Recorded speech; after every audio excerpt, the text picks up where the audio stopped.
Allez, on retrouve à présent votre série de la semaine. On poursuit notre découverte des points culminants de la région. On part dans l'Aube ce soir. Le sommet du département se trouve à 369 mètres, bien caché dans un bois au milieu de la Côte des Bars. Le reportage est signé Tiffaine Leroux, Raphaël Doumergue avec Clément Pravez. Dans une contrée reculée du sud de l'Aube, à quelques encablures de l'abbaye de Clairvaux, ce petit bois de Champignols-les-Monts-de-Ville cache un secret. Il abrite une borne, a priori insignifiante. Sa présence l'atteste, nous sommes à 369 mètres d'altitude, le sommet de l'Aube. Hervé Dumont et son quarter-horse Apollo sillonnent régulièrement ce territoire. J'adore ce panorama parce que je ne me lasse pas de le voir. J'ai ouvert un grand nombre de chemins ici à travers la forêt, à travers les vignes, etc. Et ce qui me plaît, c'est le dénivelé parce que je fais beaucoup de randonnées en montagne et pour préparer mon cheval, c'est l'idéal en fin de compte. Le village détient un autre record. À 355 mètres, nous sommes sur les plus hautes vignes de toute la Champagne.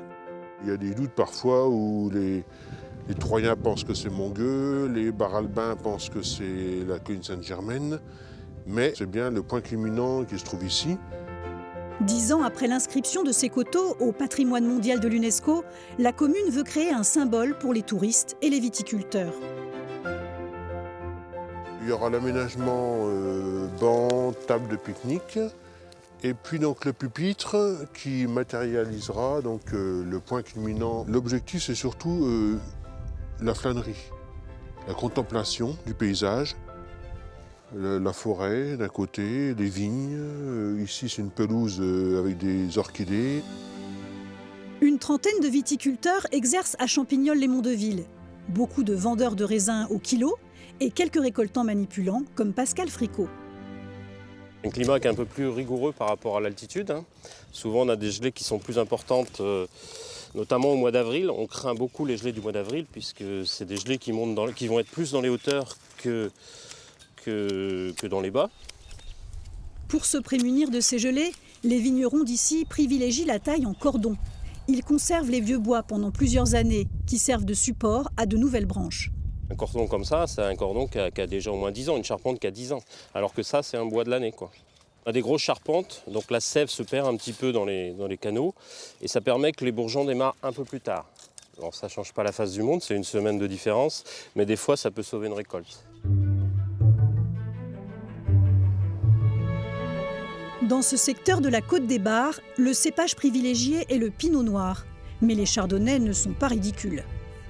Lorsqu'elle fait visiter son domaine et déguster ses vins, Delphine Dumont insiste sur l'influence du sous-sol calcaire daté du Kimméridgien il y a environ 145 millions d'années.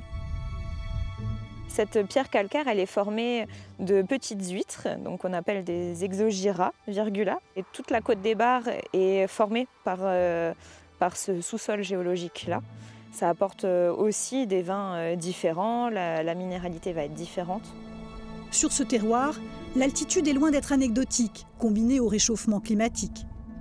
Ça nous fait des très beaux raisins, d'avoir de plus en plus de belles maturités, ça fait ensuite des beaux vins.